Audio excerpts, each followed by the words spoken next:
אז הסיפור של איך שאנחנו קנינו את הבניין, הקהילה, סיפור מאוד מרגש, מאוד מרתק, כי אנחנו יכולנו לראות מההתחלה עד הסוף את הנאמנות של אלוהים, ואיך אלוהים ואלוהים בלבד סיפק את כל הצרכים שלנו. הכל התחיל בעצם במלחמת המפרץ. היינו קהילה קטנה,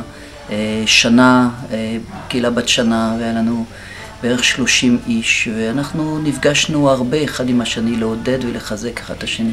הקבוצה גדלה, ואנחנו היינו צריכים להזכיר מקום ליד פתח תקווה, בכפר הבפטיסטים, והיינו שם במשך 7 שנים.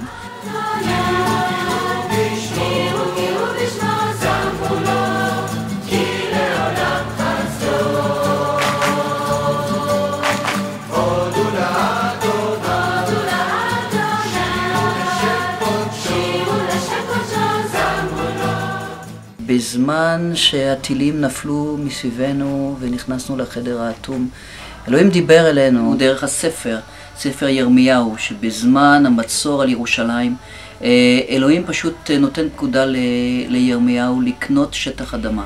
והסיפור הזה דיבר אלינו מאוד עמוק, שבזמן הזמנים הקשים אלוהים רוצה לעודד אותנו, ודיבר אלינו שהוא ייתן לנו יום את הבית קהילה שלנו. אנחנו ידענו שאלוהים רוצה לתת לנו מקום בשבילנו, מקום שיהיה מספיק נוח כדי למלא את השירות שלנו, אם זה עם הילדים, אם זה עם כל מיני דברים שהוא שם על הלב שלנו לעשות.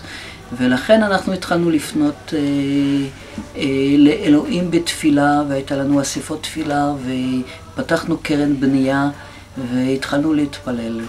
וב-1995, בזמן תפילה, שוב, אלוהים אמר לנו, זהו הזמן, תחפשו מקום בתוך העיר כפר סבא, שאלוהים נתן לנו, כבר ידענו שזה המקום איפה שאנחנו צריכים להקים את הקהילה. אז אנחנו שלחנו 2 מרגלות, קרין ומיכל, לעשות סקר של כל הנדל"ן ולהביא לנו את הדיווח, מה המקומות שאפשר לקנות, מה נמצא בשוק. והם חזרו וסיפרו לנו בעצם שיש בניין באזור תעשייה. אנחנו הלכנו לשם וראינו, אלוהים דיבר עלינו שבאמת מקום שמתאים לכל הצרכים שלנו. אנחנו ראינו שהמקום מתאים, אבל הסכום לא מתאים לנו כל כך, כי היה יקר מאוד בשבילנו, ובעצם היה לנו פחות מ50% מהסכום שהם ביקשו, ולכן התחלנו להתפלל, והיה לנו קצת ספקות, חוסר אמונה, אבל אלוהים עודד אותנו דרך קריאה יומית בספר עזרא על האספקה של אלוהים ויש פסוק שאומר ב-24 לחודש התשיעי, אלוהים פשוט הביא את הניצחון שלו, את האספקה שלו, ובשבילנו דווקא ראש השנה הזאת הייתה ב-24 לספטמבר, למרות שהלוח עברי שונה, אלוהים דיבר דרך הפסוקים האלה שבראש השנה הולך לקרות משהו, ובאותו בוקר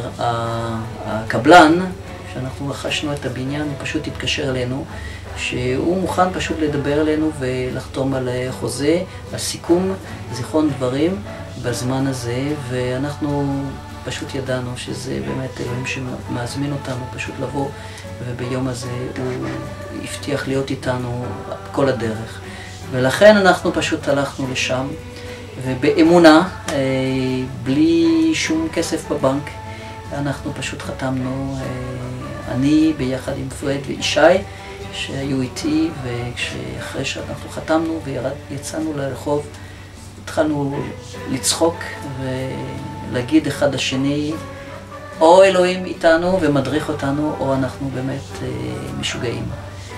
וככה התחיל בעצם ההרפתקה של רכישת הבניין, והתחלנו להתפלל, ואלוהים בצורה על-טבעית באמת סיפק את הצרכים שלנו.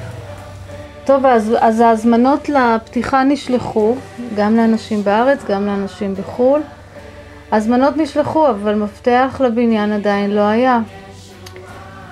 הלחץ גבר, כולנו דאגנו ונלחצנו והתפללנו והיינו על הברכיים לפני אלוהים, צמנו והתפללנו ושוב צמנו והתפללנו, אבל התשלום האחרון עדיין לא שולם ואין לנו מפתחות לבניין להתכונן לקראת הפתיחה ולקראת הכניסה.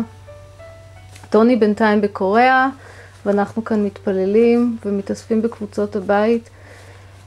ויום אחד, בדיוק 3 ימים לפני התאריך הגדול של הפתיחה, הגיע טלפון מחברה של איווה, שמודיעה לה שאלוהים פשוט דיבר אליה ושמה ליבה לשלוח סכום של כסף, וזה בדיוק הסכום שהיה חסר לתשלום האחרון. כולנו היינו בשמיים, טלפונים רצו מקבוצה לקבוצה. הנה המפתחות! הללויה! תודה לאלוהים הנותן לנו את הניצחון. תודה לאלוהים המוביל אותנו במסע הניצחון. תודה לאלוהים הנותן לנו את הניצחון. תודה לאלוהים המוביל אותנו במסע. רציתי להודות לכל החברים בקהילה שבצורה מדהימה הקריבו מעצמם, פשוט נתנו מעל ומעבר, וככה זה התחיל עם החברים בקהילה, עם המנהיגים בקהילה. ואז היו כל מיני דרכים לגייס כסף, היו בזאר שאנחנו ארגנו, אנשים מכל רחבי הארץ באו ותרמו מהכישרונות שלהם ומהחפצים שלהם, תרמו לנו. היו כל מיני רעיונות, אנחנו בנינו איזה טרמומטר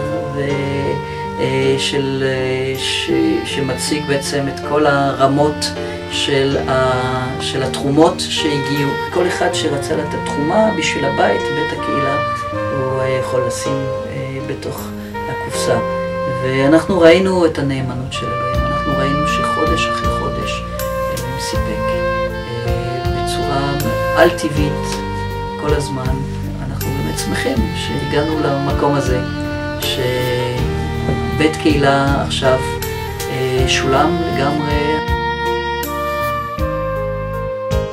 וזה בעצם הבית שלו שהוא נתן לנו.